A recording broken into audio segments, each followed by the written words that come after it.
জালেমের বিরুদ্ধে সোচ্চার ছিলেন, দল মত নির্বিশেষে তিনি দেশপ্রেমিক ছিলেন।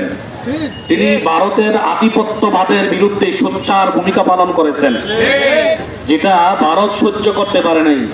এবং আমাদের দেশের কিছু পাছাটা ভারতের গোলাম, ভারতের দাস, রাজনীতি করে ভারতকে মাথায় রেখে, রাজনীতির স্বপ্ন দেখে ভারতকে তেল রেখে, এই ধরনের রাজনীতিবিদ আমাদের দেশে আর দেখতে চাই না। আপনি রাজনীতি করেন, অসুবিধা নাই। আপনি আমাদের দেশে, এই দেশে রাজনীতি করেন, স্বাধীন দেশে। কোন দেশকে তেল মেরে রাজনীতি করতে আপনাকে দেওয়া হবে না।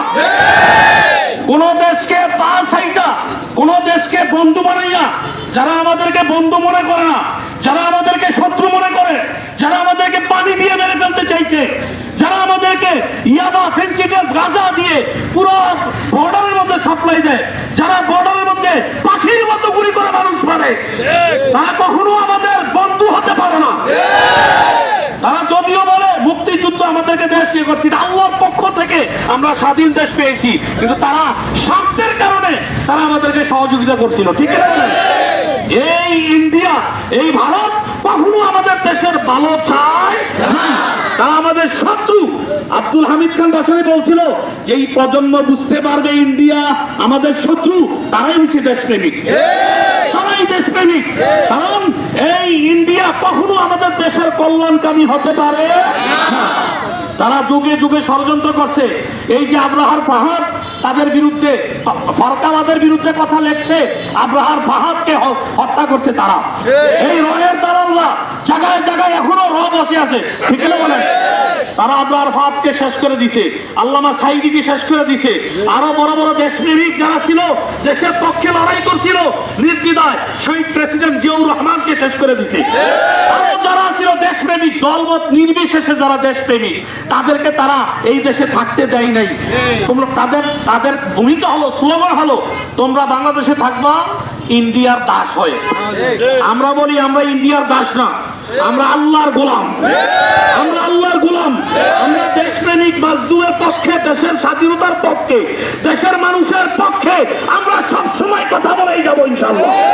এটা আমাদের দেশ, আমরা স্বাধীন দেশের নাগরিক, কারো গোলামি আমরা মানবো না, মেনে নেব না, ঠিক আছে তো ইনশাআল্লাহ?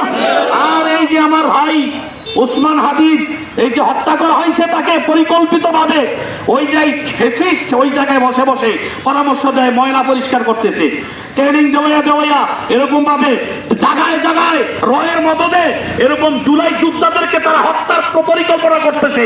ইনশাআল্লাহ সজাগ থাকেন, তাওহীদি মুসলমান দেশপ্রেমিকরা যতদিন যুব সমাজ চৌকান্ন থাকবে, ইন্ডিয়ার দালালরা একচুলও কিছু করতে পারবে না ইনশাআল্লাহ। প্রয়োজনে যুদ্ধ করবো, আমার ইন্ডিয়ার বিরুদ্ধে যুদ্ধ করতে রাজি আছি, কারাগো মুজাহিদদের জন্য প্রস্তুত আছি, কারাগো। আজকের এই হাতির রক্তের যে আল্লাহ রক্ত দিয়েছে, হাতি রক্ত দিয়েছে দেশের জন্য, সেই রক্তকে সামনে নিয়ে বলতেছি, শহীদ ওসমান হাদিকে কেন্দ্র করে যেই খুন হয়েছে, এটার বিচার যদি না হয়, এই খুনিকে যদি ইন্ডিয়া থেকে আমাদের দেশে প্রেরণ না করা হয়, ফেসিবাদকে আমাদের দেশে প্রেরণ করিয়া আইনের আওতায় না বলা হয়, ইন্ডিয়ার কোন পণ্য, ইন্ডিয়ার কোন কিছুই এই দেশে চলতে দেওয়া হবে না। ইন্ডিয়ার আধিপত্য এই দেশে কায়েম হতে দেব যতদিন পর্যন্ত খুনিদেরকে আমার দেশে খুনিদেরকে সাপোর্ট না করা হয়, ইন্ডিয়ার সাথে সব সম্পর্ক বয়কট করতেই হবে। রাজি আছি কারাগার? হাত উঠে